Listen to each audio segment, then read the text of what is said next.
Nous vous invitons à vous abonner si ce n'est pas encore fait, à activer la cloche pour être au courant de nos prochaines vidéos, à nous suivre sur nos réseaux Facebook et Instagram adventiste.mq. Bon visionnage et prenez soin de vous.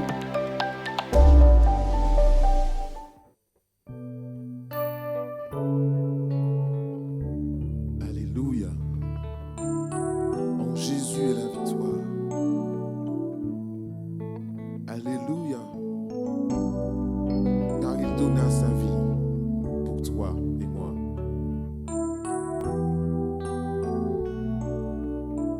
Tous ensemble.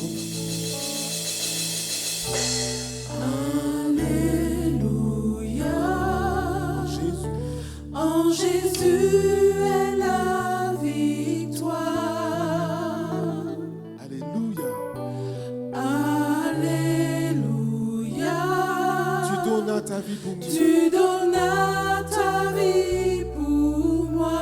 Oh, tu es ressuscité. Tu es ressuscité. Tu es ce roi de gloire. Ressuscité. Tu es le roi de gloire. À jamais couronné. À jamais couronné. Oh Seigneur, à toi la majesté en ce matin. À toi la majesté.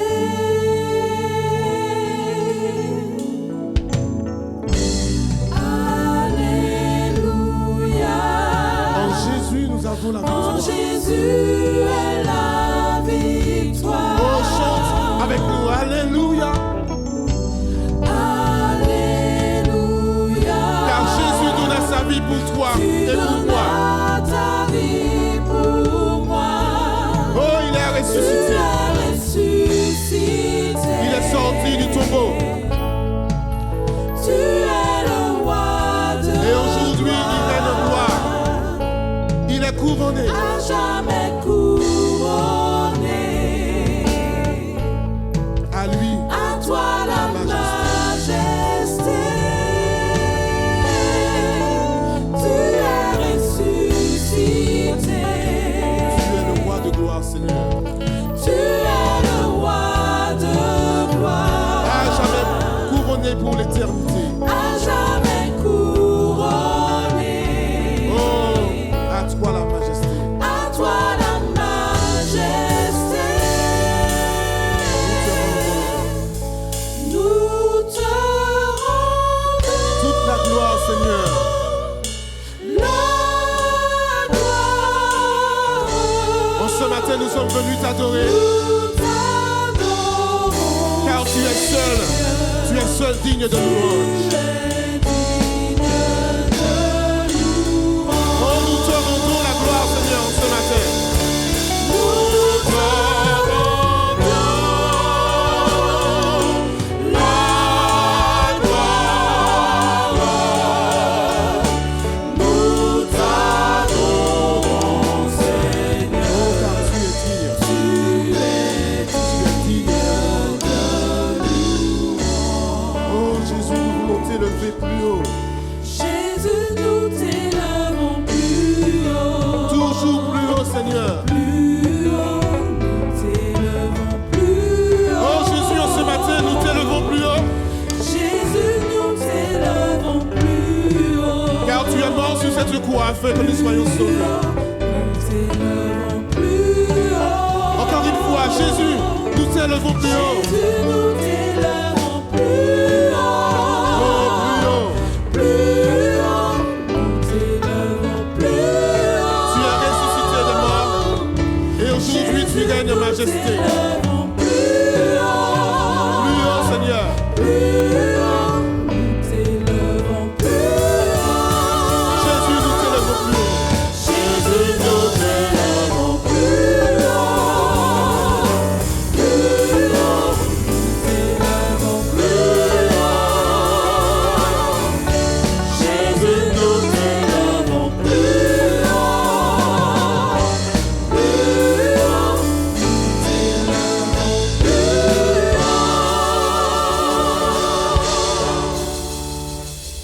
haut.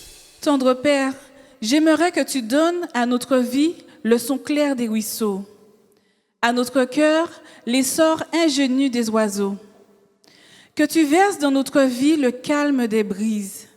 Seigneur, prête à nos yeux la candeur de l'immense azur, afin que dans ce monde troublé, notre amour pour toi aille jusqu'à l'intimité. Fais-nous découvrir ta bonté, car dans l'âme unie à Dieu règne toujours une paix profonde. Autour de nous règne la peur, l'angoisse.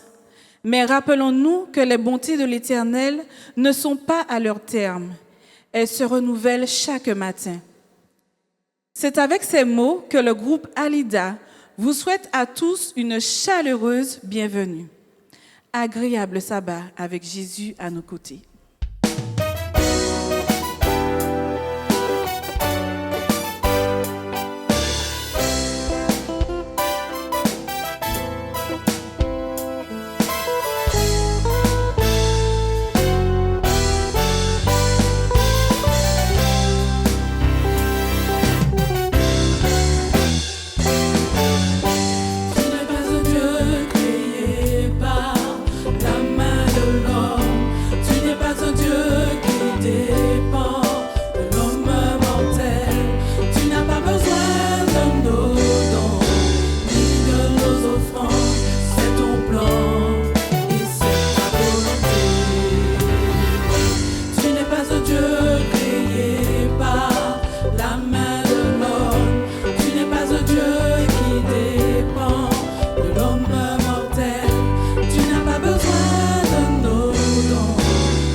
Sur le trône, oui, toi seul est Dieu. Dans les bons ou dans les mauvais temps, assis sur le trône, oui, toi seul est Dieu. Incomparable, inébranlable, infini. Oui, c'est bien toi, Dieu de l'univers,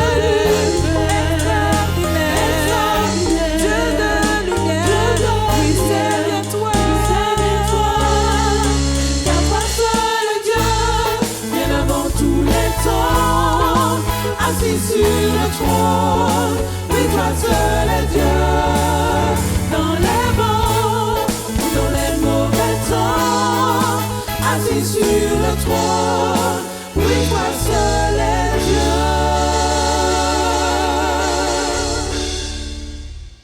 Restez connectés pour les 5 minutes qui vont suivre.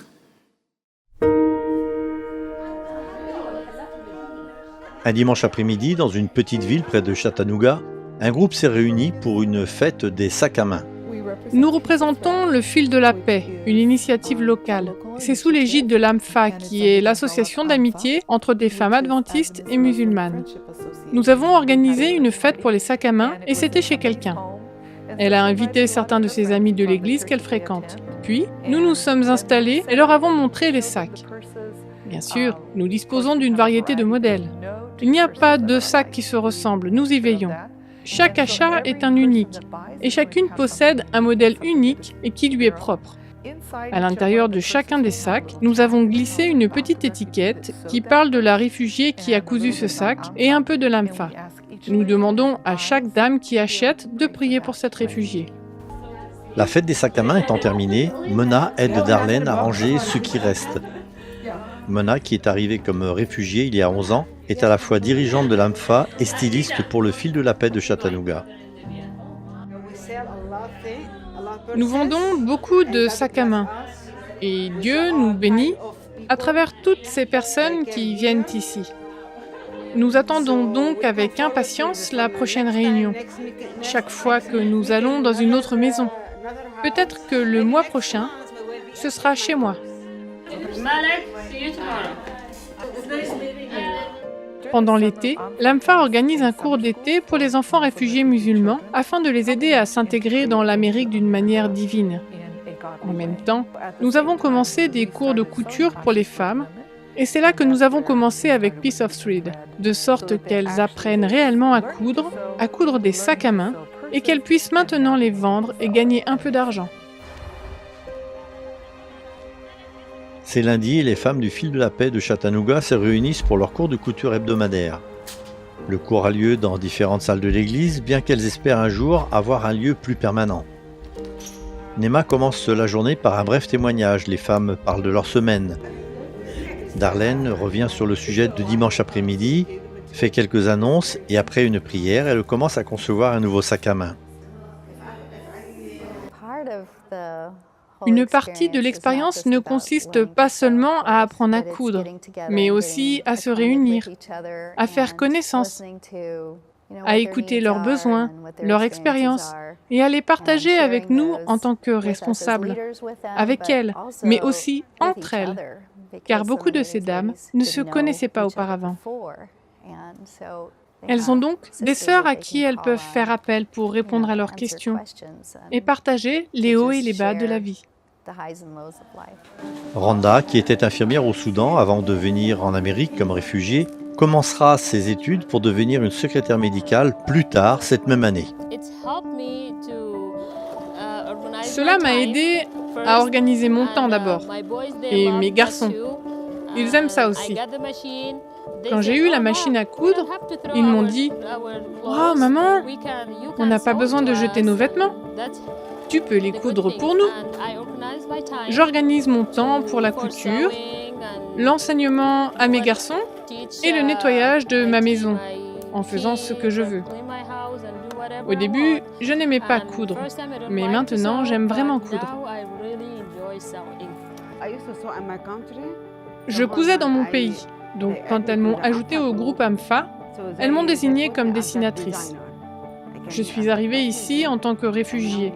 C'est à mon tour d'aider les réfugiés, les aider avec ce dont ils ont besoin, ce qu'ils veulent, surtout les femmes. Maintenant, ils ont un revenu tous les mois. Je suis heureuse quand je les vois très heureux. Le projet est une grande bénédiction pour moi personnellement. On commence parce qu'on nous donne de la main-d'œuvre. C'est vrai que je peux faire des kilts et des costumes, mais cela ne procure pas la même joie que les projets de couture avec ces dames. Elles sont enthousiastes à l'idée d'acquérir une nouvelle compétence.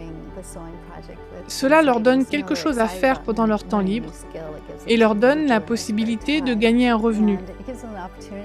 Pour certaines de ces femmes, elles n'ont jamais eu d'argent de poche.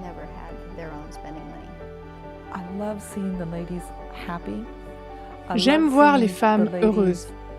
J'aime voir les femmes créer et dans l'interaction. Nous sommes une communauté et nous aimons le partage. Et tout cela pour Dieu. Veuillez prier pour les relations qui se forment au sein de ce projet. Nous vous remercions pour le soutien que vous apportez à la mission.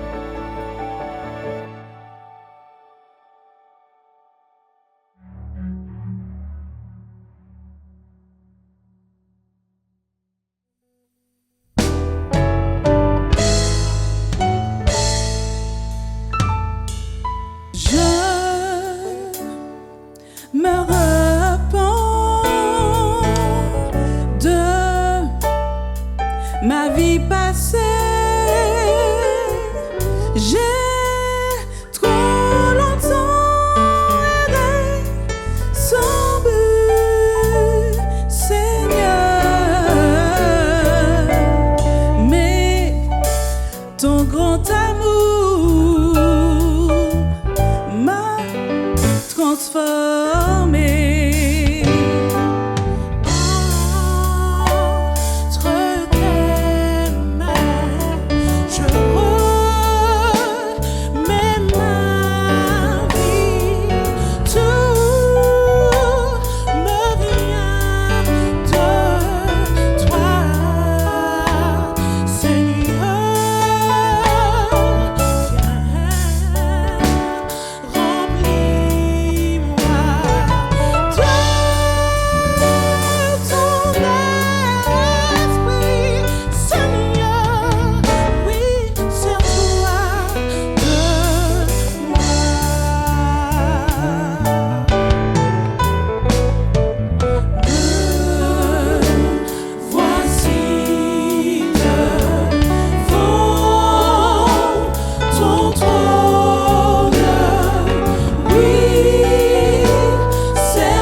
C'est un plaisir de vous retrouver dans Autrement dit, une émission basée sur l'étude de la Bible en lien avec tout ce que nous pouvons vivre dans la société et dans notre quotidien. Et pour cela, j'ai le plaisir d'accueillir Patrick et Samuel. Bienvenue à vous deux.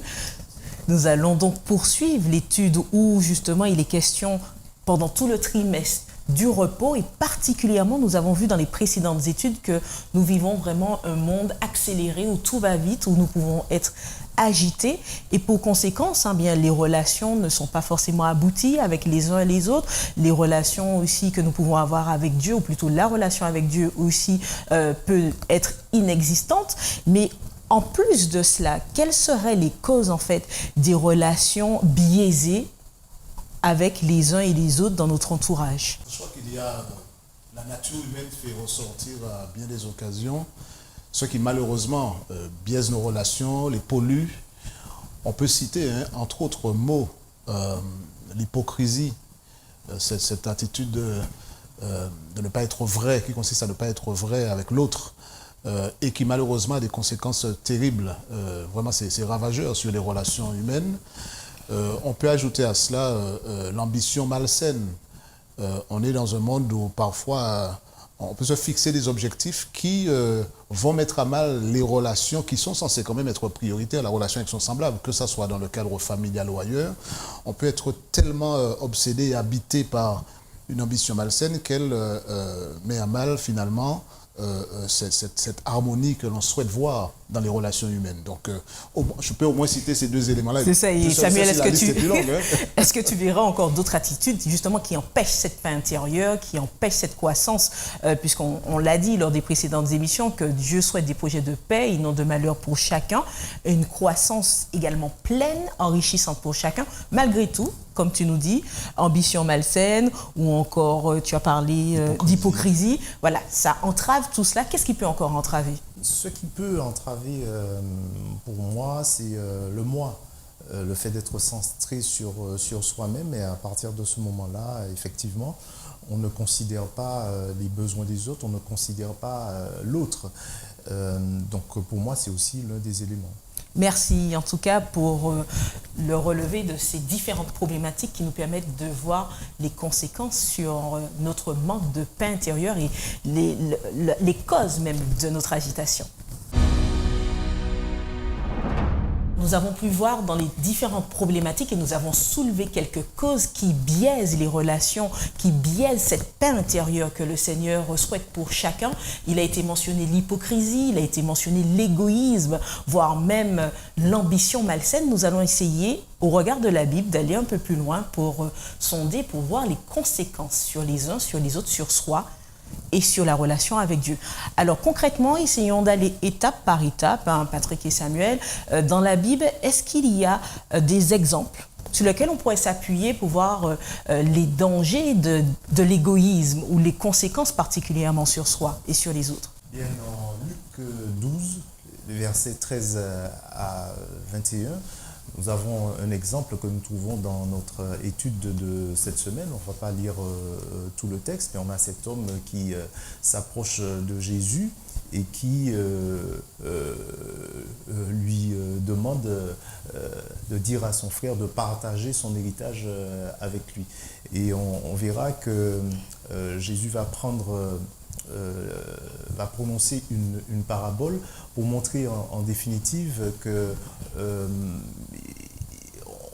on est parfois très attaché au bien et que l'homme de la parabole, l'homme riche de la parabole, il ne faisait pas attention à Dieu, à la relation avec Dieu et à ce que Dieu avait pu lui donner.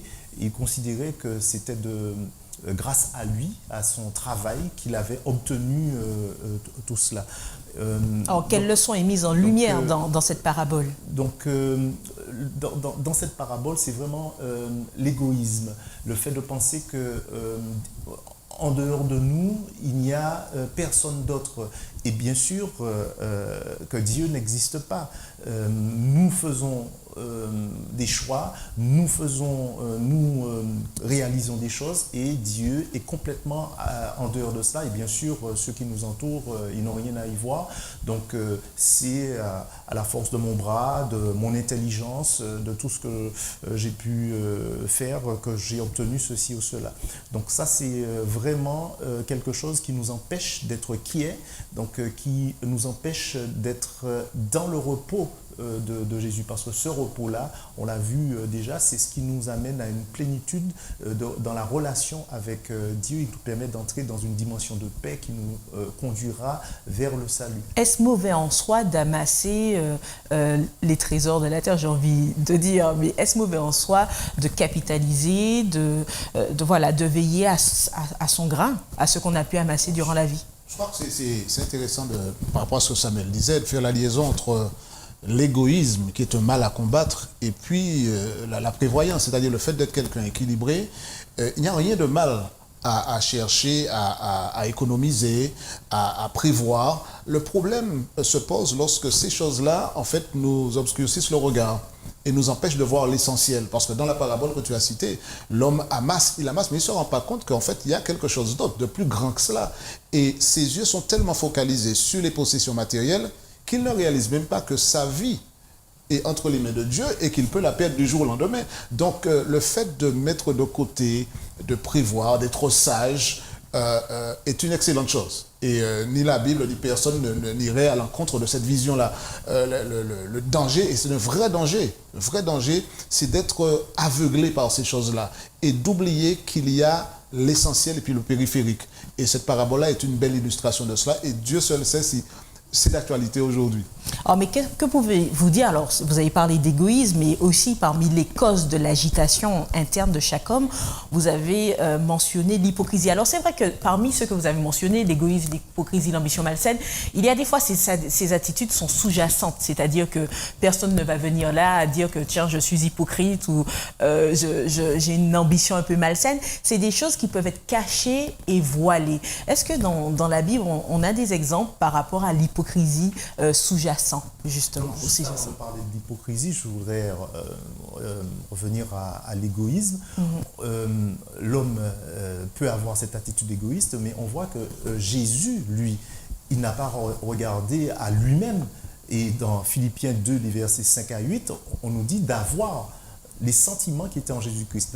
Ne pas avoir le comportement de ce riche de la parabole qui cherchait qu'à amasser, mais de faire comme Jésus. C'est lui le modèle. Et le texte nous dit qu'il n'a pas regardé comme une poire arrachée d'être égal avec Dieu. Ce n'était pas son ambition d'être, mais il s'est dépouillé lui-même. Alors, pour revenir à ta question, concernant l'hypocrisie, en fait, les modèles par excellence, en tout cas les modèles à ne pas suivre, les exemples, devrais-je dire, en matière d'hypocrisie, ce sont les pharisiens. Et dans Matthieu 23, donc j'invite nos amis à lire ce texte parce qu'il est assez éloquent à bien des égards. Jésus va stigmatiser, souligner justement l'attitude des pharisiens qui étaient très attachés au rituel et qui reniaient ce qui faisait la force de la relation avec un Dieu qu'ils prétendaient servir. Et, par exemple, Jésus va dire de faire, au verset 3 du chapitre 23 de Matthieu, « Faites donc et observez tout ce qu'ils vous disent, mais n'agissez pas selon leurs œuvres, car ils disent et ne font pas. Ils lient des fardeaux pesants et les mettent sur les épaules des hommes, mais ils ne veulent pas les remuer du droit. Ils aiment la première place dans les festins. Ils aiment à être salués dans les places publiques, etc. » Donc, Jésus va les appeler au verset 13 du même chapitre, « Malheur à vous, scribes et pharisiens hypocrites, parce que vous fermez aux hommes le royaume des cieux, vous n'y entrez pas vous-même et vous n'y laissez pas entrer ceux qui veulent entrer. » Qu'est-ce qu'il veut dire par le fait de dire « malheur à vous qui fermez le royaume des cieux » ? C'est-à-dire qu'ils vont chercher des personnes pour les amener dans la religion, c'était donc le judaïsme, et donc en faire des prosélytes, donc des païens, et en réalité, au lieu de les amener justement à connaître Dieu, ils les enferment dans des rituels qui ne les amènent pas à connaître Dieu vraiment. Et en fait, il les éloigne en réalité de la connaissance qu'ils doivent avoir de Dieu. Donc, c'est pour ça que Jésus va leur dire que vous allez les chercher, mais en fait, vous leur fermez la porte du royaume des cieux et vous-même, vous n'y entrez pas. Donc, voilà un peu des exemples en matière d'hypocrisie. Jésus va dire un peu plus loin dans ce passage que ce sont des conducteurs aveugles. Et que peut-on dire de l'ambition malsaine dont tu faisais mention, Patrick? C'est de la même famille, hein, juste dans le prolongement de ce que disait Samuel. C'est pas par hasard que Jésus va dire dans Luc 12, verset 1, « Avant tout, gardez-vous du levain des pharisiens qui est l'hypocrisie. » Donc il dénonce clairement ce mal. Il n'y a pas pire qu'un professionnel de la religion qui est expert dans l'art de la mécanique de la religion, mais qui renie l'essence même de cette dimension relationnelle avec Jésus. Et les pharisiens, les sadducéens étaient dans cette catégorie-là.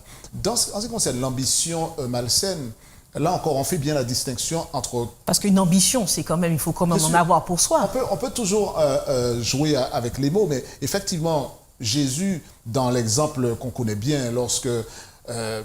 très peu de temps avant son procès, qui va mener à sa crucifixion, ses disciples avec qui il a cheminé pendant des années n'ont toujours pas saisi en fait l'essentiel. Et ils sont en train de se chamailler pour savoir qui est le plus grand. Alors, Samuel faisait allusion tout à l'heure au texte de Philippiens 2, verset 7 notamment, cette fameuse kénose, c'est le fait que Jésus se dépouille, lui qui est Dieu et qui ne cesse pas d'être Dieu lorsqu'il vient sous la forme humaine. Il donne un exemple extraordinaire de ce que c'est l'humilité jusqu'où l'amour l'amène. Or, ses disciples, qui tout en cheminant avec lui, n'ont pas encore vraiment compris la leçon, sont dans cette ambition démesurée où on veut savoir qui c'est qui sera, dans ce précédent épisode, qui sera assis à sa droite ou à sa gauche, parce qu'ils sont encore dans la logique. Voilà un Jésus qui vient et qui va instaurer un royaume terrestre, et ils seront les ministres avec les portefeuilles les plus en vue, etc. Donc, cette démarche qui consiste à mettre le doigt sur cette ambition malsaine, Jésus l'a incarné à travers sa venue. L'incarnation, c'est Dieu qui se fait homme. Or, les disciples n'ont pas encore réalisé que Jésus est en train de leur dire le leader serviteur. C'est ce que vous êtes censé être. La meilleure manière d'être grand, c'est justement de vous humilier. Devenez comme ce petit enfant. Et Jésus va en fait faire un pied de nez à la tradition, à l'enseignement classique. Et même jusqu'à aujourd'hui d'ailleurs, l'idée d'être grand parce qu'on a réussi à bousculer les autres qui obstruent notre passage, ou bien à viser tellement haut, pas parce qu'on veut faire du bien aux autres, mais parce qu'on veut se mettre en avant. Et tout ça est lié. L'égoïsme, on en parlait tout à l'heure, l'hypocrisie. Donc on parle de Dieu, mais notre objectif, c'est d'être assis sur la plus haute marche du podium. Alors, je répète, il n'y a rien de mal à vouloir faire mieux, à viser l'excellence et à chercher toujours à se dépasser. Ça, c'est quelque chose de sain. Mais quand on met cela au service de la bonne cause, on est dans la dynamique de Jésus. N'est-ce pas un peu contradictoire, puisque là, vous mentionnez les causes de l'agitation, puisque Dieu, ce qu'il souhaite pour chacun, c'est que l'on soit animé d'une paix intérieure et que l'on puisse rayonner de tout ce qu'il souhaite, des fruits de l'esprit. Or, Jésus, même à travers les paraboles, à travers tout ce qu'il a pu dire aux pharisiens pour remettre en cause leur attitude, comment comprendre ce texte de Matthieu 10, versets 34 à 35, quand il dit qu'il n'est pas venu sur terre pour porter la paix, mais il dit « je suis venu pour plutôt porter l'épée ». Alors, n'est-ce pas aussi une source d'agitation? Voilà, qu'est-ce qu'il veut dire par là? Alors, effectivement, cette déclaration de Jésus peut se prêter à diverses interprétations, mais il n'y en a qu'une seule qui soit la bonne. Ce que Jésus veut dire ici, c'est qu'à partir du moment où on fait le choix de le suivre, de suivre ses recommandations, ses prétextes, et de le suivre tout simplement, et bien forcément, si ceux qui nous entourent ne font pas ce même choix, on va se retrouver dans une situation où on aura des conflits. Mais en aucune manière, on ne sera pas dans une dimension de paix, parce que lorsqu'on marche avec Jésus, lorsqu'on vit avec lui, on trouve le repos et on trouve la paix. C'est un avertissement pour nous dire, de manière un peu choquante, en tout cas interpellante pour nous dire que ne croyez pas que vous allez vivre sans difficulté, parce que dans vos propres familles, vous allez rencontrer des problèmes. Entre le frère et la sœur, selon le choix qui sera fait, en celui qui aura fait le choix, entre un père, un mari et sa femme, etc. Et c'est ce que Dieu veut nous dire ici. Et il ne faut pas, comment dirais-je, confondre ce dont il est question là et effectivement ce qu'on a vu tout à l'heure concernant l'ambition, l'égoïsme, l'hypocrisie. On verra pour autant dans la dernière partie l'impact de ces agitations dans nos vies respectives. Nous savons que le péché a dénaturé la nature même de l'homme et nous avons pu faire ressortir certaines attitudes néfastes à nos relations, qu'elles soient avec les autres ou avec Dieu, en termes d'hypocrisie, en termes aussi d'ambition malsaine, en termes d'égoïsme. Mais par rapport à nos derniers propos où il est question, où Jésus dit qu'il n'est pas venu pour apporter la paix, mais plutôt l'épée. Et Samuel, tu faisais référence que les familles peuvent éclater, hein, les relations entre parents, enfants, entre frères et sœurs peuvent éclater en fonction des choix de chacun, ce qui est le cas aujourd'hui où des familles, au sein des familles, des membres ont accepté de suivre Christ et cette acceptation n'est pas comprise forcément, n'est pas comprise par d'autres membres de la famille. Alors par rapport à ça, comment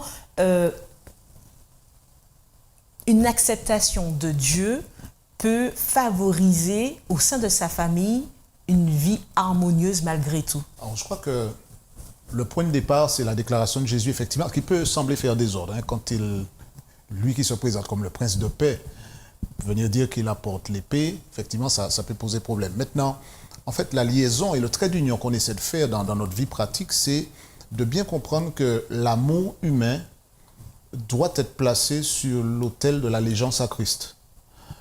C'est la relation prioritaire. En fait, Jésus veut que la priorité, la loyauté lui revienne.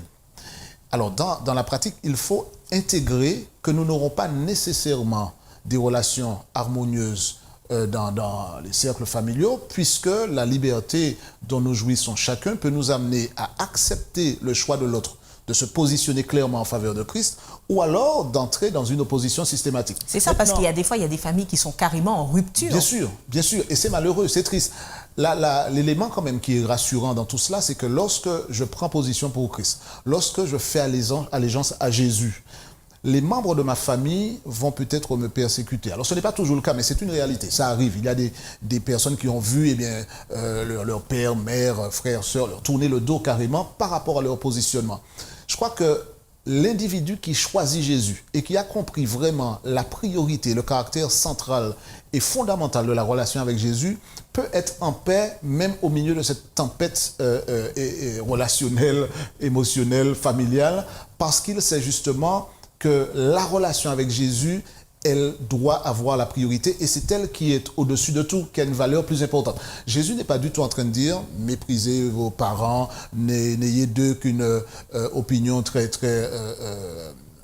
basse ». Non, pas du tout. Il est en train en fait de dire « quand vous aurez cultivé cette relation avec moi, quand vous m'aurez donné la place qui me revient parce que je suis votre créateur et que j'ai un projet pour vous, vous aurez une paix et vous pourrez dans votre esprit avoir cette sérénité qui vous permettra d'affronter et d'aimer quand même, d'affronter cette réalité-là et d'aimer quand même ceux qui se mettent en opposition à vous et qui parfois vont même vous créer des problèmes. Et j'ajouterai même, j'ai connu des cas de personnes qui, de par leur attitude très amène, très bienveillante vis-à-vis même de ceux qui manifestaient de l'opposition, ont dans le temps pu les gagner à la cause du Christ.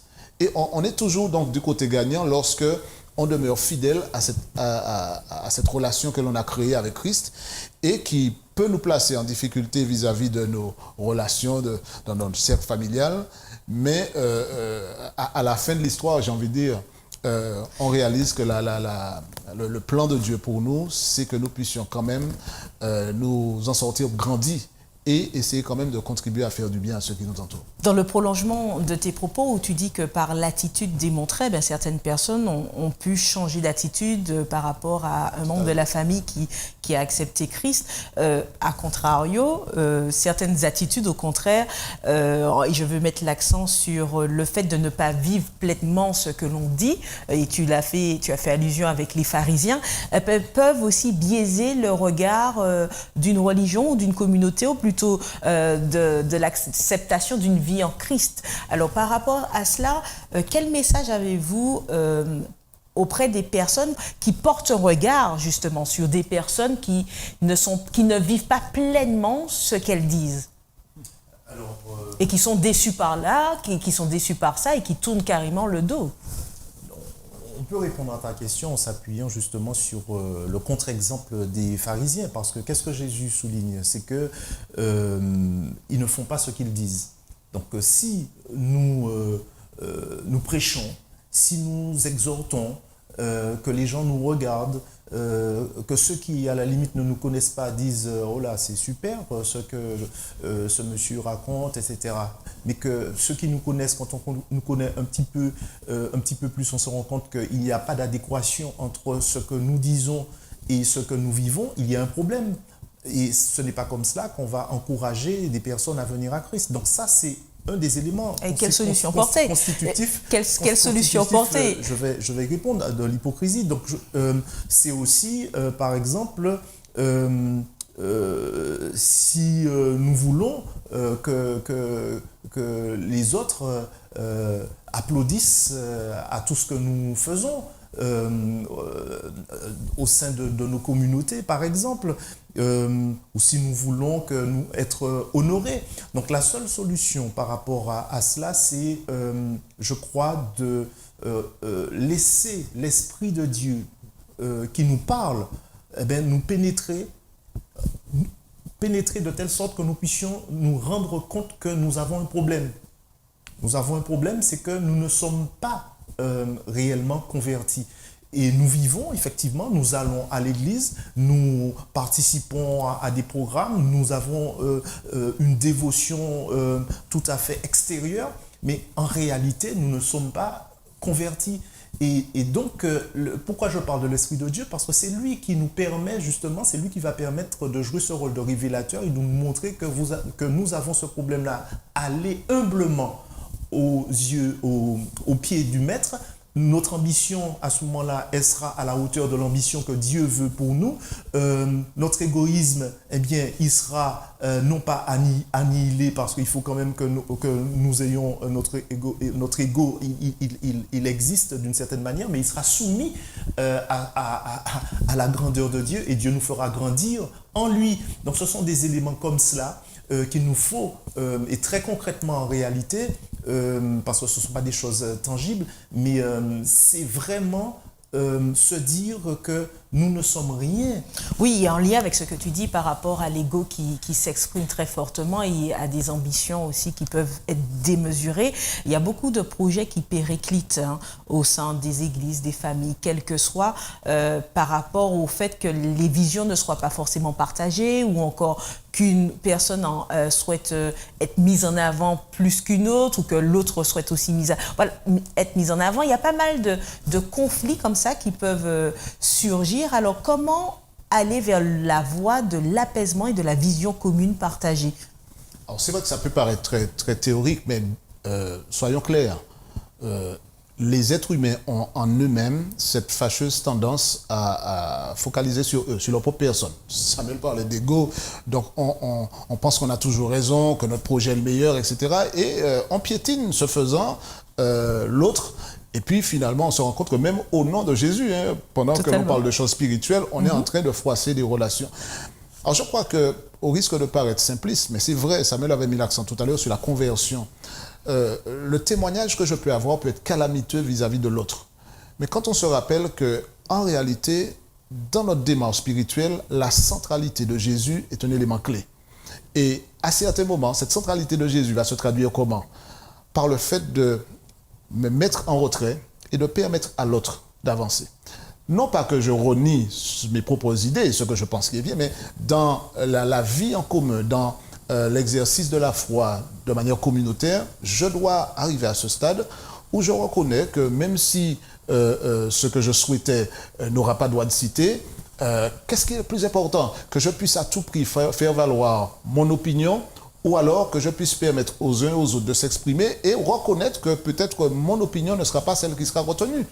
Et ça s'appelle le savoir vivre ensemble. Et c'est Dieu qui, par son esprit, peut nous donner la sagesse et la paix nous-mêmes, qui fasse qu'on ne perdra pas le sommeil, même si finalement notre projet n'a pas été retenu. Et il y a certaines personnes qui vont avoir des problèmes de santé, qui vont ne plus vouloir entrer en relation avec d'autres personnes simplement parce qu'ils étaient tellement habités par l'idée que c'est moi d'abord, mon projet. Je crois qu'il faut retrouver cette sérénité où c'est Dieu d'abord. D'accord? Donc, si moi, je passe en retrait, et alors, est-ce que le nom de Dieu est glorifié? Est-ce qu'à travers le projet de l'autre, gloire est donnée à Dieu? Alléluia, on avance. Ça demande de la maturité spirituelle. Merci Patrick. Et en conclusion de cette étude, j'aimerais vous demander, faut-il en somme s'oublier pour être comme Dieu veut? Oui. Je dirais sans embâche, il faut s'oublier. Est-ce que ça ne fait pas des chrétiens insipides? Non, s'oublier, en tout cas tel que je l'ai compris de ce que tu as dit, ce n'est pas nier le fait qu'on existe, mais c'est au départ se reconnaître qu'on n'est rien, qu'on a simplement de la valeur parce que Dieu nous donne de la valeur. Donc, à partir du moment où on ne s'oublie pas, justement, à partir du moment où on se dit qu'on est grand, on est bien, etc., c'est à ce moment-là que l'égoïsme, l'ambition, l'hypocrisie, c'est-à-dire de feindre des choses, c'est à ce moment-là que cela prend naissance en nous et après, on a d'énormes problèmes, non seulement dans nos relations avec Dieu, mais aussi dans les relations avec nos semblables. Je crois que j'adhère, il faut s'oublier, la réponse est oui. Par contre, il y a une chose qu'il ne faut pas oublier, parce que Jésus est toujours le numéro 1. C'est lui qui devra toujours avoir la priorité dans nos vies et qui devra présider aux choix qu'on fait et qui devra colorer les relations que l'on aura avec les autres. Merci Patrick, merci Samuel, merci à vous. Mettons Dieu donc finalement au centre de notre vie, au centre de nos ambitions, au centre de notre personne et de notre destinée. Nous vous donnons rendez-vous à un prochain numéro d'Autrement dit avec plaisir. Si cette émission vous a fait du bien, n'hésitez pas à liker, voire à la partager. Elle pourra bien faire du bien à d'autres.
vidéo est réservée à la section berceau.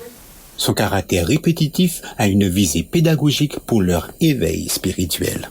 Merci de les accompagner. Bonjour amis de la Bible, c'est Tonton Jim et aujourd'hui j'ai une histoire très spéciale pour vous. Elle s'intitule Joas l'enfant roi. Et notre verset à mémoriser est tiré de Philippiens chapitre 1, verset 27. Travaillons ensemble d'un même cœur. Regarde le petit Joas. Il vit dans un grand palais. Il est le fils d'un roi. Plusieurs personnes travaillent ensemble pour prendre soin de lui. Sa nourrice le porte dans ses bras alors que sa tante lui donne à manger. C'est l'anniversaire de Joas. Il a 1 an. Et toi, quel âge as-tu? As-tu vu la tante de Joas? As-tu vu sa maman et son papa? Regarde, voici son oncle. Sa grand-mère et son grand-père sont là aussi. Ils sont tous venus fêter l'anniversaire de Joas. Beaucoup de personnes aiment Joas, exactement comme toi. Beaucoup de personnes t'aiment. Mais c'est pas toujours ainsi dans la vie. Fais attention, petit Joas. Des hommes méchants ont fait du mal au roi. Mais n'aie pas peur, petit Joas. Ta tante est là. Elle et le prêtre Jéhojada prendront soin de toi ensemble. Ils vont te cacher dans le temple de Dieu. Dieu garde le petit Joas en sécurité. Dieu te garde en sécurité aussi. Le prêtre Jéhojada prend soin de Joas. Il instruit Joas. Il lui apprend beaucoup de choses de la parole de Dieu. Joas apprend des versets par cœur. Toi aussi tu peux apprendre par cœur les versets de la Bible. Le petit Joas grandit et grandit. Il a maintenant 1, 2, 3, 4, 5, 6, 7 ans. Oui, Joas a 7 ans. Regarde la couronne sur la tête de Joas. Hurrah! Vive le roi Joas! Hurrah! Crie la foule. Joas est maintenant un roi. Regarde, il est dans un défilé. Il est accompagné de ses soldats et tout le peuple crie en frappant des mains. Vive le roi Joas! Vive le roi Joas! Maintenant, Joas se rend au palais, une magnifique maison pleine de belles choses. Tout le peuple travaille ensemble pour qu'il soit un bon roi. Joas est bien grand maintenant. Mais regarde le temple de Dieu. Il est en mauvais état. Joas n'est pas content. Nous devons réparer la maison de Dieu, dit-il. Et le peuple apporte beaucoup d'argent pour réparer le temple.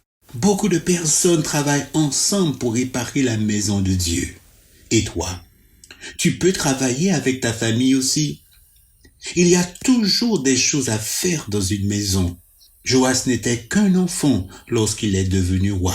Et lorsqu'il est devenu grand, il aida son peuple à réparer la maison de Dieu. Aujourd'hui encore, tu peux aussi aider en travaillant ensemble avec les autres. Alors, chantons ce petit chant qui nous rappelle la leçon d'aujourd'hui. Travaillons ensemble, travaillons ensemble, travaillons ensemble. Une équipe pour Jésus, une équipe pour Jésus. Prions. Tendre Père, je te remercie d'être une importante personne pour ma famille. Tu veux que nous travaillions ensemble. Aide-moi à être une aide pour ma famille, mais également pour mon Église. Au nom de Jésus. Amen. Rappelle-toi, les membres d'une famille travaillent ensemble.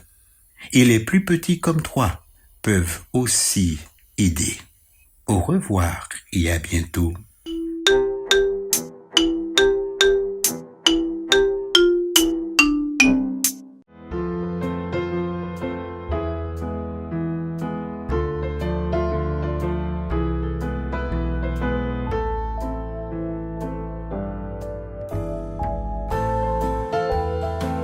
Heureux l'homme qui ne marche pas selon le conseil des méchants, qui ne s'arrête pas sur la voie des pécheurs, et qui ne s'assied pas en compagnie des moqueurs, mais qui trouve son plaisir dans la loi de l'Éternel et qui la médite jour et nuit.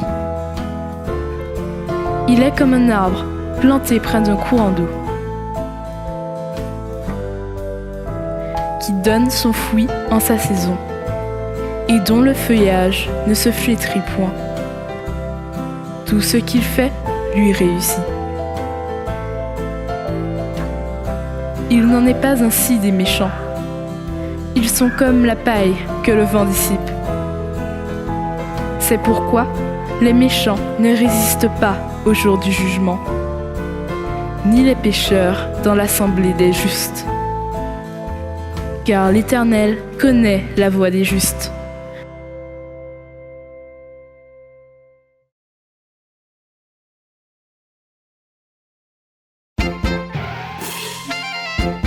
Salut les enfants, c'est Lorena ici et je viens vous raconter une belle histoire qui s'appelle La Reine Esther. Notre verset à mémoriser dit comme ça: continuez à vous aimer les uns les autres comme des frères. Et il se trouve dans Hébreux 13, 1. Notre message aujourd'hui nous dit que les enfants de Dieu prennent soin les uns des autres. Chez qui vas-tu lorsque tes parents s'absentent? Tu sais, Mardochée a pris soin d'Esther pendant longtemps. Esther, une jolie petite fille, vivait en Perse. Quand ses parents moururent, Esther vint habiter chez son cousin Mardochée. Mardochée aimait Esther et prenait soin d'elle comme si elle était sa propre fille. Tandis qu'Esther grandissait, Mardochée lui enseignait tout ce que des parents enseignent à leurs enfants. Il lui enseigna à être gentille et serviable. Il lui enseigna à être honnête et brave. Et il lui enseigna à aimer Dieu et l'adorer. Bien qu'Esther et Mardochée habitaient en Perse, ils n'étaient pas perses, mais juifs. Mardochée ne voulait pas qu'Esther oublie les dieux de son peuple. Quand Esther atteignit l'âge d'une jeune femme, le roi de Perse décida de chercher une nouvelle reine. Des jeunes femmes des 4 coins du pays furent appelées au palais afin que le roi puisse choisir parmi elles une nouvelle reine. Et Esther était l'une de ces jeunes femmes. Toutes ces jeunes femmes furent merveilleusement traitées pendant 1 année, avant d'être présentées au roi. Pendant cette période, elles vécurent dans une partie spéciale du palais du roi et reçurent des soins particuliers des serviteurs. Esther était une fille tellement gentille et attentionnée que bientôt il gagna l'amitié de celui qui avait la charge de toutes les filles.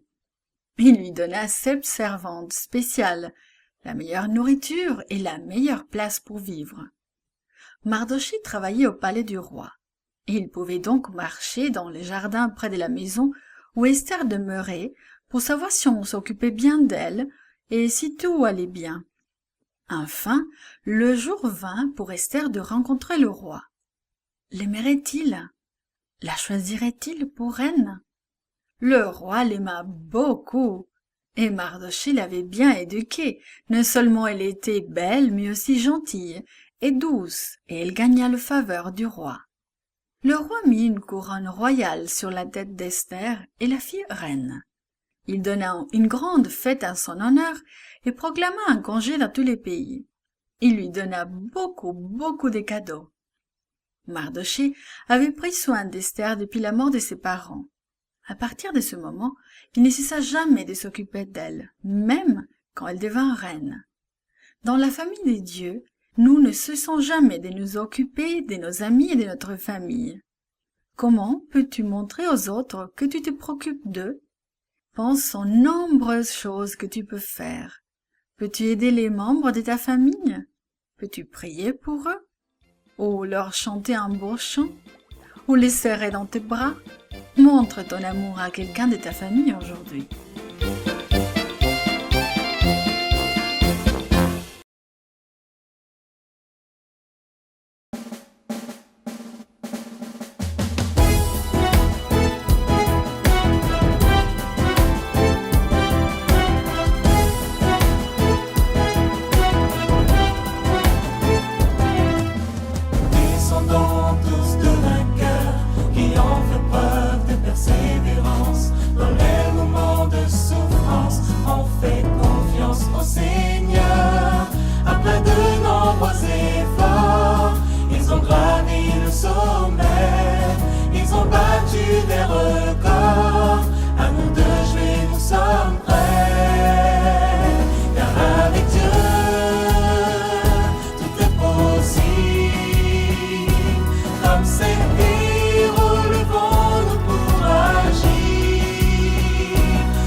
Bonjour, je suis contente de passer ce moment avec toi. Nous nous retrouvons pour une nouvelle étude autour du titre « Une trop longue attente ». As-tu déjà dû attendre? Attendre que tes parents arrivent à la maison, attendre ton anniversaire, attendre pour partir en vacances. Comment vis-tu cette attente? Tu te fatigues parfois. Eh bien, tu n'es pas seul à expérimenter cela. Ouvrons nos Bibles dans Genèse 6. Abraham et Sarah se sont fatigués d'attendre que Dieu accomplisse ses promesses et ils ont essayé d'arranger eux-mêmes les choses. Vois-tu, à l'époque d'Abraham et de Sarah, c'était un honneur d'avoir beaucoup d'enfants. Mais Abraham avait déjà 75 ans et il n'en avait pas encore. Le couple avait probablement abandonné l'idée d'être un jour parent. Mais Dieu annonça à Abraham qu'il serait le père d'une grande nation. Bien sûr, cette promesse donna de nouveaux espoirs à Abraham et Sarah. Ils seraient parents. Quel bonheur! Pourtant, les jours, les semaines, les mois, les années passaient et ils n'avaient toujours pas d'enfants. L'Éternel parla à Abraham dans une vision. Il lui assura de sa présence à ses côtés et réitéra sa promesse de faire de lui une nation nombreuse. Abraham s'assura que Dieu ne parlait pas de son serviteur Élisée, qui serait son héritier. Mais Dieu répondit que non. Il lui promit que ce serait son propre fils qui serait son héritier. Il lui affirma que ses enfants seraient aussi nombreux que les étoiles, car l'Éternel ferait d'Abraham une grande nation. Le couple continua à attendre donc. Le temps passant, des enfants naissaient dans le camp. Abraham, maître de son clan, veillait au bien de tous. Cependant, il n'avait toujours pas d'enfants. 10 années passèrent, toujours pas de bébé. Là d'attendre, ils décidèrent de prendre les choses en main et d'aider Dieu. Sarah dit à Abraham de prendre sa servante comme épouse, et cette dernière lui donnerait un fils. Abraham ne faisait pas comme les païens qui avaient plusieurs femmes. Abraham n'agissait pas comme eux, en dépit du fait qu'il vivait dans une nation qui pratiquait cette coutume. De plus, lorsqu'une femme ne pouvait pas avoir d'enfant, elle pouvait donner sa servante à son mari comme seconde épouse. Cela se faisait naturellement. La Bible ne nous dit pas combien de temps Abraham a réfléchi à cette proposition. Nous pouvons être certains qu'il ne consulta pas Dieu. Il était désespéré. Abraham céda à l'impatience, il prit donc Agar comme seconde épouse, et bientôt cette dernière fut enceinte.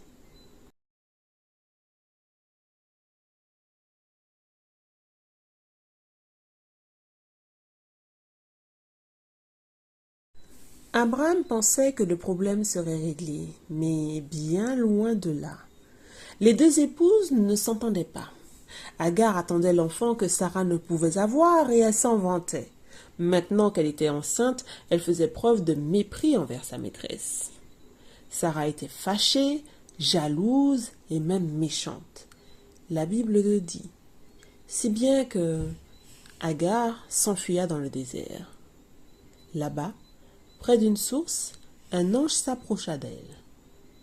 « Retourne auprès de Sarah ta maîtresse, lui dit l'ange. Soumets-toi à elle. Tu auras un fils que tu appelleras Ismaël. » Ainsi, Agar retourna et donna naissance à Ismaël. Abraham eut enfin un fils qu'il aima et les choses semblèrent enfin s'arranger.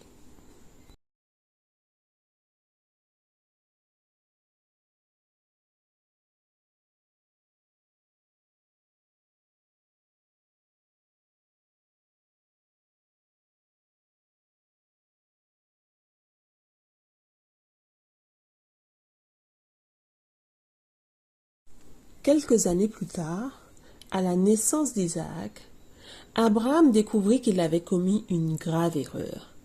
En effet, les conflits entre les deux femmes et leur fils devinrent insoutenables et déchirèrent la famille. Si seulement Abraham avait fait confiance à Dieu, il se serait épargné beaucoup de chagrin. Il avait voulu régler les choses par lui-même et c'est dans sa vieillesse qu'il comprit qu'il pouvait tout confier à Dieu, y compris ce qu'il avait de plus précieux, c'est-à-dire sa famille. À travers ce pan de la famille d'Abraham, nous comprenons que nous devons faire attention à ne pas céder à l'impatience, car elle peut nous pousser dans des situations bien désastreuses. Si nous consacrons nos vies au service de Dieu, nous ne tomberons jamais dans une impasse d'où il ne puisse nous faire sortir. Comme le dit notre verset à mémoriser, soyons comme Abraham, attentis avec impatience, et il obtient ce que Dieu avait promis. Ceci tiré d'Hébreux 6, verset 15. Oui, retiens bien, lorsque nous respectons les directives de Dieu, cela nous aide à éviter des situations de conflit. À bientôt.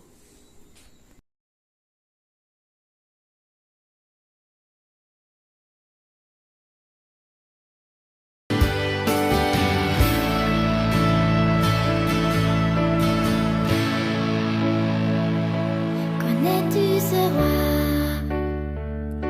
qui un jour m'a dit toi,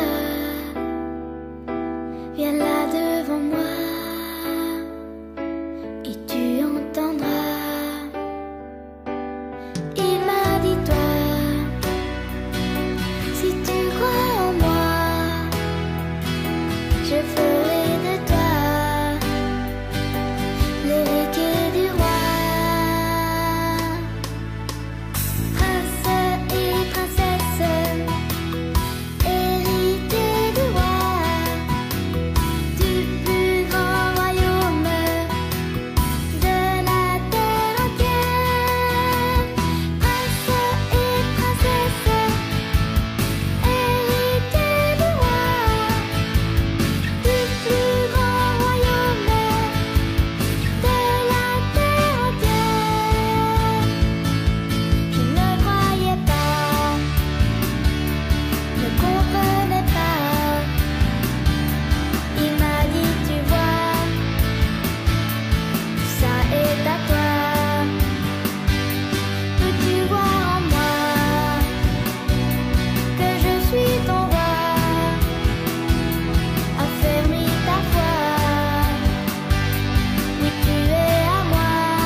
Bienvenue à tous dans notre moment de réflexion Connecte-toi.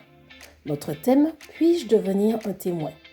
Le texte clé, Jésus réunit les 12 disciples et leur donna le pouvoir et l'autorité de chasser tous les esprits mauvais et de guérir les maladies. Puis il les envoya prêcher le royaume de Dieu et guérir les malades. Luc 9, versets 1 et 2. Tu fais peut-être partie des jeunes qui hésitent à parler de Christ à ses camarades. En effet, peut-être que tu crains les objections, ou tu penses que le christianisme est ennuyeux, ou tu crois que l'évangélisation est réservée aux pasteurs et aux évangélistes. Peut-être aussi que tu te sens parfois gêné, ou tu ne connais pas suffisamment les Écritures. D'autre part, tu dois certainement te demander, mais quelle est la meilleure manière de parler de Christ aux autres?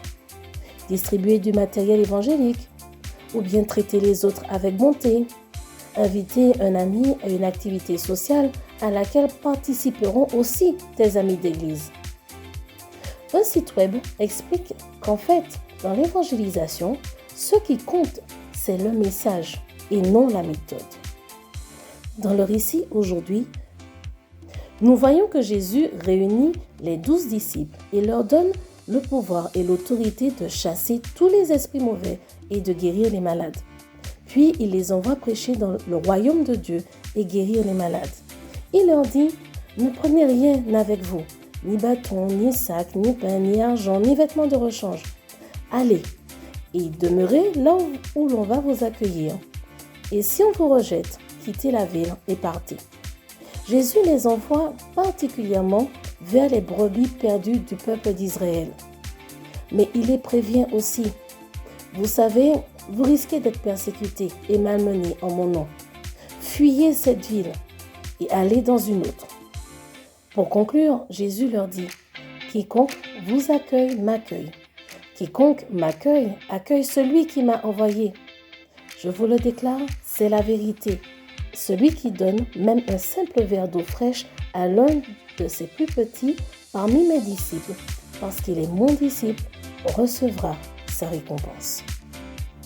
Tu te demandes certainement si aujourd'hui on peut chasser tous les esprits mauvais et guérir les malades. Et peut-être que tu te dis, ça, ce n'est pas pour toi. Une chose est certaine, l'objectif n'est pas de briller aux yeux de ceux qui t'entourent, mais de toucher leur cœur afin que eux aussi aient une relation avec Dieu. Bill Hybels écrit que l'évangélisation, c'est chercher constamment des façons de faire le cadeau de Dieu, d'introduire Dieu à une personne qui vit loin de lui. Ce Dieu qu'il a créé, ce Dieu qu'il aime, ce Dieu qui a un but pour sa vie. Mais la première question est la suivante. Vis-tu ta relation avec Dieu comme un cadeau, comme ce qui t'est arrivé de meilleur dans ta vie? Prends-tu le temps d'identifier ce que Dieu apporte dans ta vie, son soutien, ses interventions au milieu de ce monde plein d'incertitudes et de méchanceté? Prends-tu le temps de reconnaître toutes ces fois où il t'a guidé et ouvert des portes et même des fenêtres pleines d'espoir, te permettant d'avancer dans ta vie, te permettant de retrouver la paix, ton sourire? Prends le temps de faire cette démarche personnelle avec Dieu. Reconnais les interventions de Dieu dans ta vie et le bonheur que cela fait d'avoir Dieu auprès de toi, le bonheur que cela t'apporte. Quand tu auras reconnu ce cadeau de Dieu dans ta vie, à ce moment, tu seras prêt à le partager avec d'autres. Et ainsi, tu seras devenu un témoin aujourd'hui. À toi de jouer.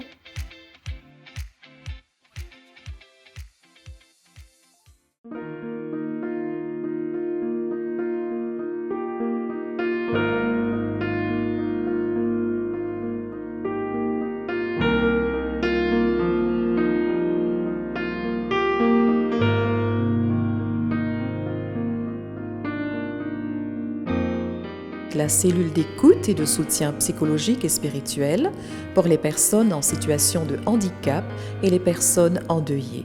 Notre équipe est disponible 7 jours sur 7 de 8h à 20h. Cet appel est gratuit.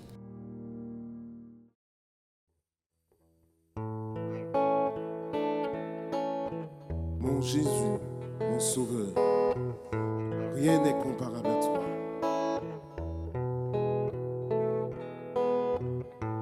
Mon Jésus, mon Sauveur, rien n'est comparable à toi. Pour l'éternité, oh, je veux chanter les merveilles de ton amour. Les merveilles de ton amour. refuge, mon abri. Mon refuge, mon abri, mon réconfort, mon abri, que tout mon être, toute ma vie ne cesse de t'adorer. Poussons vers l'éternel des cris de joie, puissance et majesté, louange au roi. Les montagnes tremblent, les océans rugissent au son de ta voix. Émerveillé par l'œuvre de tes mains, je veux t'aimer, te confier mon destin.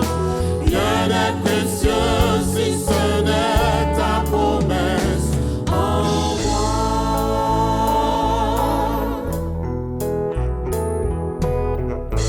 Mon Jésus, mon Sauveur, rien n'est comparable à toi. Pour l'éternité, je veux chanter les merveilles de ton amour. Mon refuge, mon abri.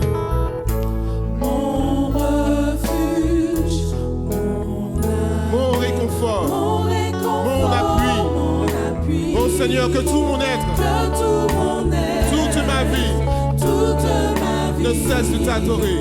Ne cesse de t'adorer.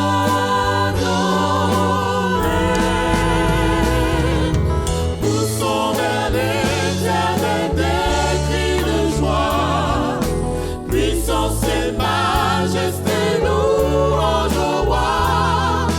Les montagnes tremblent, les océans rugissent au son de ta voix.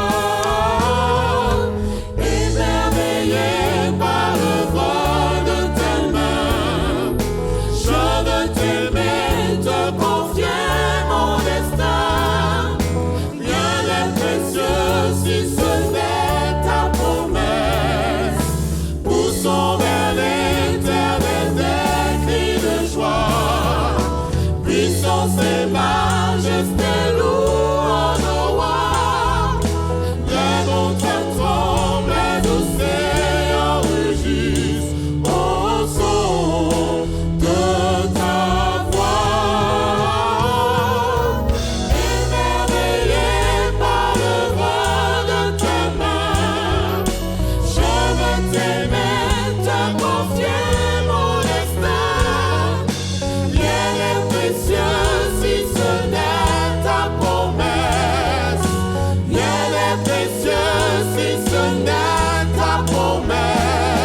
tristesse a disparu. Commence à t'installer dans mon cœur une joie jamais connue. Oh Jésus, Jésus l'a fait pour moi. Oh Jésus, Jésus l'a fait pour moi. Je ne sais pas ni comment ni pourquoi, mais je sais Jésus l'a fait. Oh Jésus, oh Jésus, Jésus l'a fait pour moi. Oh Jésus, Jésus l'a fait pour moi. Je ne sais pas ni comment ni pourquoi, mais je sais que Jésus l'a fait. Je ne sais pas ni comment ni pourquoi. Je ne sais pas ni comment ni pourquoi, mais je sais que Jésus l'a fait. Dernière fois. Je ne sais pas ni comment ni pourquoi, mais je sais que Jésus l'a fait.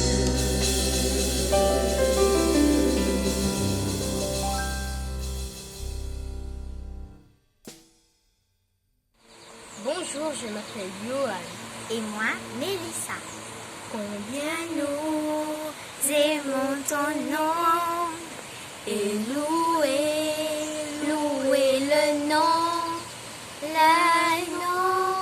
de Jésus.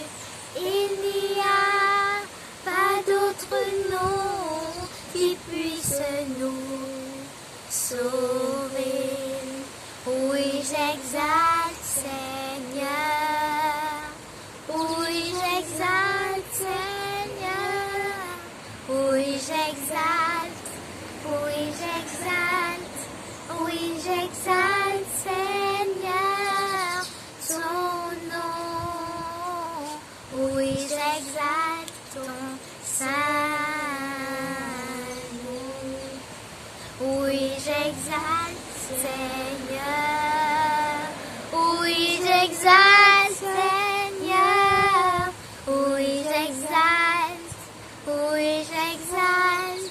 Oui, j'exalte Seigneur ton nom. Oui, j'exalte ton saint nom. Viens à la fête, viens au palais, car le grand roi t'invite, oui, t'invite aussi son royaume, et c'est merveilleux, bien tu seras heureux.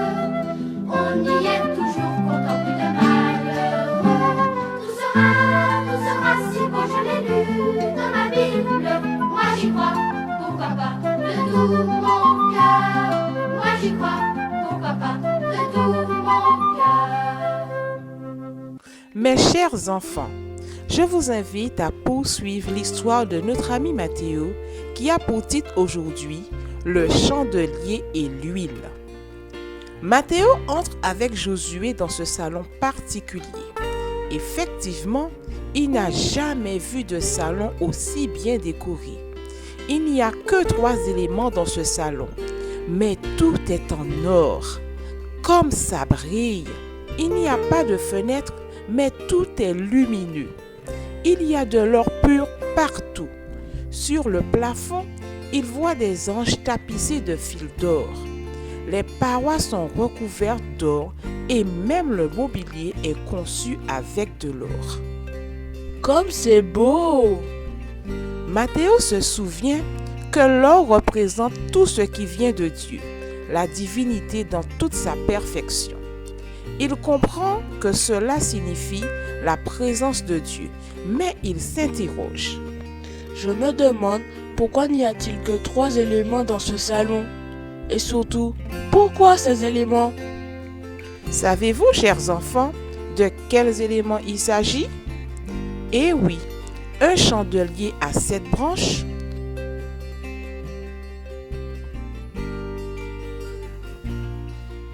une table sur laquelle se trouvent des pains,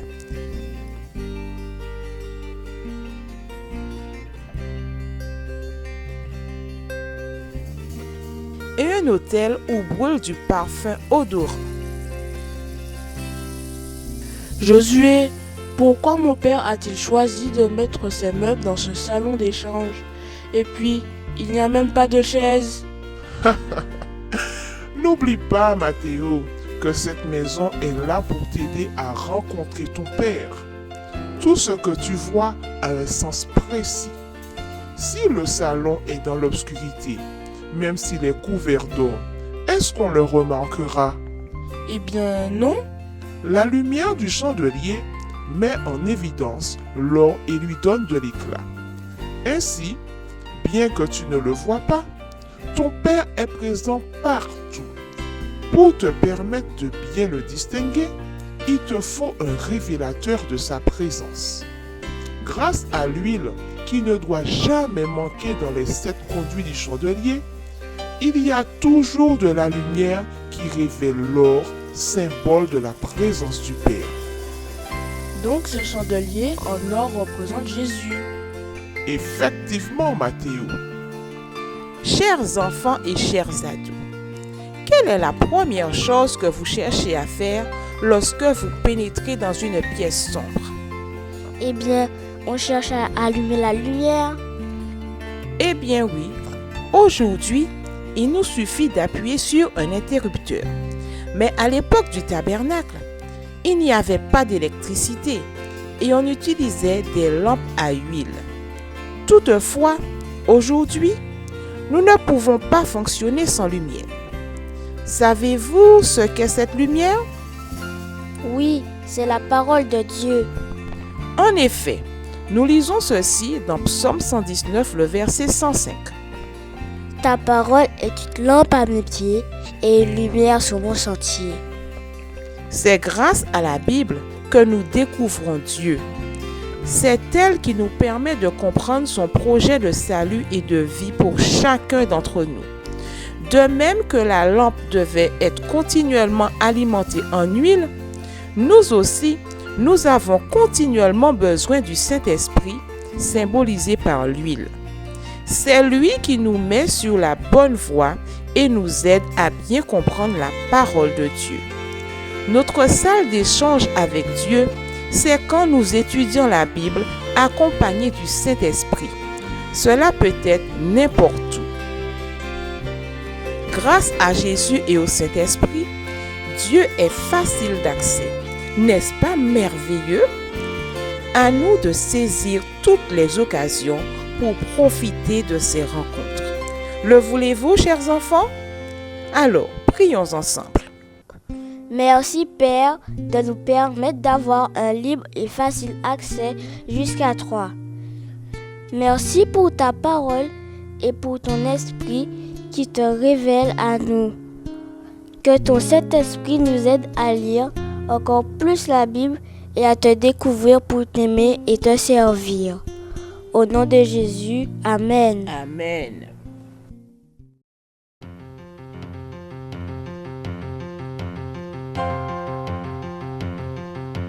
Ta parole est une lampe à mes pieds, une lumière sur mon sentier. Ta parole est une lampe à mes pieds, une lumière sur mon sentier. Quand je tremble de peur, tout seul dans la noirceur, tu es toujours près de moi. Je ne m'inquiète plus dans ta présence, Jésus. Sois avec moi jusqu'au bout. Ta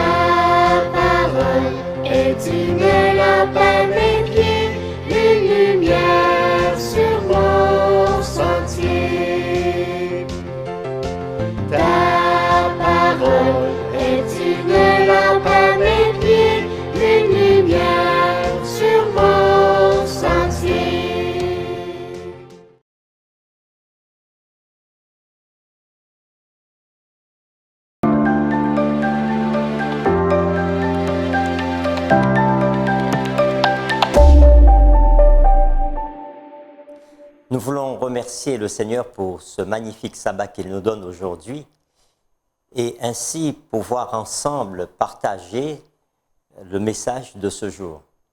Mais juste avant d'échanger et d'être dans la réflexion autour de la parole de Dieu, nous voulons prier ensemble.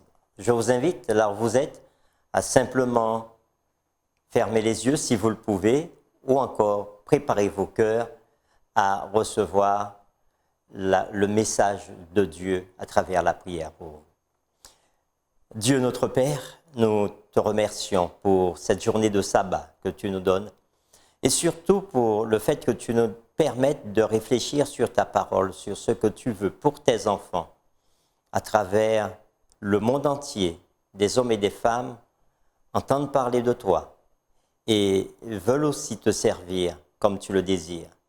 Permets que notre réflexion de ce jour apporte plus de bonheur et de joie pour ceux qui écouteront, mais surtout apporte aussi de la réflexion pour poursuivre notre course chrétienne avec toi. Nous t'avons prié au nom de Jésus. Amen. Nous croyons que ce matin, Dieu nous donne cette possibilité de réfléchir sur certains aspects de notre vie. Et je veux vous inviter en ce moment même à réfléchir sur un aspect, sur celui de la famille par rapport au sabbat et dire avec moi, merci Seigneur pour le sabbat en famille. Si je vous posais la question maintenant, dans quel lieu préférez-vous dormir? Dans une chambre d'hôtel luxueuse ou dans votre lit, celui dans lequel vous avez l'habitude de dormir chaque soir? Quelle serait votre réponse?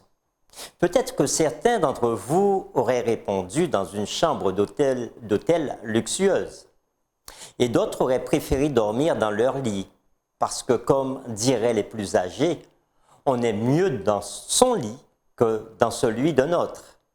Il est vrai que si son lit n'est pas très confortable, s'il y a des punaises dans notre matelas ou s'il est raide, on préférera dormir dans un lit douillet d'une chambre d'hôtel 5 étoiles. Il faut aussi parler de l'ambiance de la chambre à coucher, si elle est trop encombrée, si l'air est irrespirable, si elle est trop bruyante parce que votre voisin aurait décidé de mettre sa musique bien fort au moment où vous allez vous coucher. Dans ce cas précis, vous préférerez même une chambre d'hôtel sans étoiles du tout. Et puis, il faut quand même tenir compte de l'ambiance émotionnelle qui règne dans la chambre. Si votre partenaire de chambre vous fait passer de mauvaises journées, vous préférez certainement regarder la télé jusqu'à ce qu'il soit endormi avant de vous coucher. Permettez-moi maintenant de vous poser une autre question.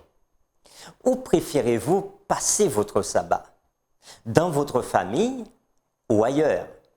Sachez que votre réponse, la réponse à cette dernière question, est très révélatrice. C'est un test qui vous permettra de répondre aux questions suivantes. Suis-je bien dans ma famille? Quel type de relation que j'entretiens avec les miens? Suis-je en bon terme avec mon Dieu? Lors de mes rencontres quotidiennes, suis-je heureux de rencontrer mon Dieu? Y a-t-il un culte de famille dans mon foyer? Quand nous débutons le sabbat en famille, notre rencontre est-elle gaie, fade ou monotone? La journée du sabbat en famille, votre journée du sabbat en famille, est-elle joyeuse ou ennuyeuse? On pourrait se dire, quel autre milieu est mieux que la famille pour passer un bon sabbat? Sachez, chers amis, que la famille est un des points d'ancrage de notre humanité. La Bible présente la famille comme ayant été instituée par Dieu à la création. C'est ce que confirme Jésus dans Matthieu chapitre 19, versets 4 à 6. Jésus dit ceci, « N'avez-vous pas lu que le Créateur au commencement fit l'homme et la femme, et qu'il dit, c'est pourquoi l'homme quittera son père et sa mère, et s'attachera à sa femme, et les deux deviendront une seule chair. Ainsi, ils ne sont plus deux, mais ils sont une seule chair. Que l'homme donc ne sépare pas ce que Dieu a joint. En citant le premier chapitre du livre de la Genèse, Jésus attire l'attention de ses auditeurs sur le fait que la famille est instituée et inclue dans la création. Il confirme que la famille n'est pas une invention humaine, mais une institution divine. Elle est fondée dès le commencement. Elle est aussi solide que la création. La famille est un repère dans le temps et l'espace pour confirmer que Dieu est créateur. N'est-ce pas merveilleux de le savoir? Même si de nos jours, plusieurs sociétés, même, et je dirais de nombreuses de nos sociétés, influencées par des scientifiques et philosophes athées, rejettent la notion de famille comme Dieu l'a instituée. Un homme, une femme et des enfants, puisque c'est ce que Dieu met dès le début comme famille, il n'en demeure pas moins que la famille nucléaire est la base même de notre monde. Elle est encore, malgré les différentes attaques subies, le socle de notre société. Pour le croyant, elle rappelle que Dieu est vraiment créateur. Et puisqu'il est créateur, je dépends de lui. Je dépends de lui pour toute chose, grande ou petite. C'est lui qui assure mon quotidien. Il me donne la nourriture, un toit pour m'abriter, du travail pour subvenir aux besoins de ma famille. Je dépends de lui dans tous les aspects de la vie. C'est aussi Dieu qui me fait vivre toutes les émotions positives au sein de ma famille. La joie, le bonheur, la paix, l'amour, la chaleur que je trouve quand je suis avec mon compagnon de vie et mes enfants. Dieu me permet de faire face à toutes les émotions négatives qu'on peut trouver dans un foyer. Tension entre les membres de la famille, colère, pensées négatives, paroles blessantes, incompréhension des uns et des autres. Il me dit que si je lui fais confiance, il a une solution pour les problèmes que je confronte dans mon foyer. La famille est le lieu où je devrais trouver de la joie de vivre, où je devrais apprendre à régler les conflits qu'il y a et pour trouver la paix. C'est aussi le lieu où je devrais pouvoir me reposer et trouver du réconfort quand je me sens fatigué par les tracas de la vie, de trouver de l'amour quand je me sens rejeté par la société. Le sabbat est un jour béni. Oui, le sabbat est un jour béni comme la famille est un environnement béni. Et le sabbat est un jour béni depuis le commencement. La parole de Dieu nous invite à voir dans le sabbat le mémorial de la création. Il nous a dit dans Exode chapitre 20, verset 8 et verset 11, « Souviens-toi du jour du repos pour le sanctifier. Car en 6 jours, l'Éternel a fait les cieux, la terre, la mer et tout ce qui y est contenu. Et il s'est reposé le 7e jour. C'est pourquoi l'Éternel a béni le jour du repos et l'a sanctifié. » Tout comme l'institution de la famille, le sabbat, l'institution du sabbat me dit que Dieu est créateur. Il a fait toutes choses. L'espace intersidéral, les planètes, la terre, la mer, la flore, la faune, les humains, tout a été fait par Dieu. Tout ce que nous pouvons voir autour de nous dans notre nature porte l'empreinte même du Créateur. Le sabbat me dit que les animaux ont été créés par Dieu, donc je ne peux pas les maltraiter. Le sabbat me dit aussi que c'est Dieu qui me permet de bénéficier de la nature, donc je dois en prendre soin. Le sabbat me rappelle que je dois être un bon gestionnaire de tout ce que Dieu met en ma possession. Le sabbat me rappelle que même le temps, je dois bien le gérer et le gérer pour la gloire de Dieu et non pas pour ma propre gloire. Le sabbat me dit que je suis un enfant de Dieu, que Dieu est pour moi un Père aimant et compatissant. Il prend soin de moi et il veut que je sois heureux. Oui, c'est pour cela que Dieu m'invite à vivre le sabbat dans ma famille. Le sabbat est lié à la famille et la famille est étroitement au centre même du sabbat. Dans le livre de la Genèse, nous pouvons remarquer que Dieu institue d'abord la famille, puis le sabbat. Lorsque Dieu donne les 10 commandements, le sabbat est placé en 4e position, puis tout de suite vient le commandement qui fait référence à la famille. Celui que nous trouvons dans Exode chapitre 20, verset 13, où il est dit « Honore ton père et ta mère, afin que tes jours se prolongent dans le pays que l'Éternel, ton Dieu, te donne. » Si dans les Saintes Écritures, il y a un si grand rapprochement entre la famille et le sabbat, c'est parce que Dieu veut nous indiquer, il veut nous parler concernant la relation entre ces deux institutions. Même dans le 4e commandement concernant le sabbat, la famille est vraiment présente, puisqu'il est dit « Ni toi, ni ton fils, ni ta fille ». N'est-ce pas ce que nous voyons dans le 4e commandement? Dieu parle de l'être et de ses enfants. Dieu met la famille au cœur même du sabbat et le sabbat au centre de la famille.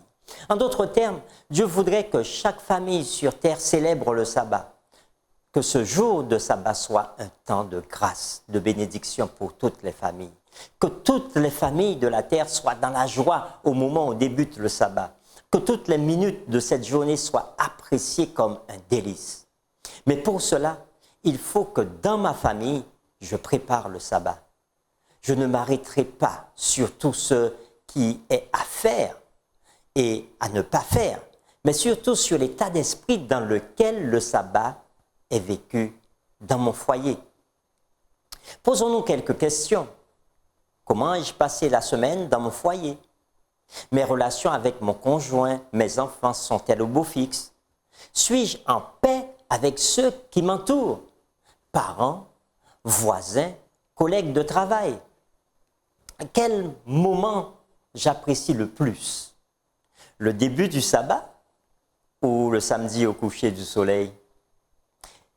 Est-ce que je perds ou est-ce que je permets à mon conjoint et à mes enfants de vivre ce temps de repos comme un souvenir inoubliable avec Dieu? Toutes ces questions me poussent à penser à la façon dont je vis mes sabbats dans ma famille. Si j'ai été un instrument de guerre pendant la semaine, je ne dois pas m'attendre à trouver la paix avec les miens le jour du sabbat. Si j'ai été un perturbateur dans mon quartier pendant la semaine, quand on me verra partir pour aller à l'église le sabbat matin, on dira que je suis un hypocrite qui essaie de faire croire qu'il est un saint. Si je mets des fardeaux pesants sur ma famille le jour du sabbat dans ce qu'il faut faire ou ne pas faire, il y a de grandes chances que mes enfants ne trouveront aucun délice dans le sabbat et auront envie que le sabbat se termine rapidement. Si j'attends avec impatience la fin du sabbat pour aller à mes occupations, ceux qui vivent avec moi comprendront bien vite que le sabbat est une charge pour moi. Si mes enfants préfèrent être loin de la famille pour passer le sabbat, c'est certainement parce qu'il y a des choses à revoir dans mon foyer pour que le sabbat soit vécu différemment. De même que nous aimons un lit confortable pour dormir bien et bien dormir, de même que nous avons besoin d'un foyer heureux pour vivre un bon sabbat. Par ces propos, nous ne voulons pas exclure ceux qui passent par des difficultés dans leur foyer, car nous savons que la grâce de Dieu est manifestée en Jésus pour tous les humains. Pour ceux qui vivent dans des foyers où ils peuvent trouver la paix, la joie, le bonheur, comme pour ceux qui vivent dans des foyers où règnent des problèmes de toutes sortes. Oui, la grâce de Dieu est pour tous les humains, quels qu'ils soient. Mais lorsque nous avons la possibilité de faire mieux pour vivre le sabbat dans les meilleures conditions que Dieu a prévues pour nous, ne nous en privons pas. Soyons ouverts pour accueillir notre Créateur dans les meilleures dispositions possibles. Ce sont là des pistes qui nous permettent de réfléchir sur notre organisation de vie pour avoir un sabbat heureux et réussi, comme Dieu le voudrait. N'oublions jamais que le sabbat est un temps de partage pour ceux avec qui nous vivons, mais aussi un temps de partage avec notre Créateur. C'est aussi un moment de rencontre et de communion. Que ce sabbat soit un temps béni pour chacun de vous. Prions ensemble. Après cette réflexion, Seigneur, autour du sabbat et de la famille, nous voulons reconnaître que nous ne sommes pas toujours dans les meilleures dispositions pour vivre un sabbat heureux. Et c'est pour cela que nous voulons te demander pardon pour toutes les fois où nous, individuellement, n'avons pas fait ce qu'il fallait pour permettre à notre famille de passer le sabbat dans les conditions que toi-même tu avais prévues pour l'homme au commencement. Donne-nous de prendre conscience chaque jour que pour que nos sabbats soient des temps de grâce et de bénédiction en famille avec toi, permets-nous de comprendre qu'il nous faut pour cela nous préparer et préparer nos familles tout au long des semaines à te retrouver et à se retrouver pour le sabbat. Bénis tes enfants aujourd'hui, tous ceux qui ont écouté ce message, et permets que nos cœurs soient sensibles à l'importance de vivre dans des familles heureuses pour bénéficier pleinement de chaque sabbat. Nous t'avons prié au nom de Jésus. Amen. Que Dieu vous bénisse et qu'il soit en grâce et en bénédiction pour tous ceux qui vous entourent.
donnons rendez-vous les dimanches et mercredis soirs à partir de 18h sur notre chaîne Espérance TV.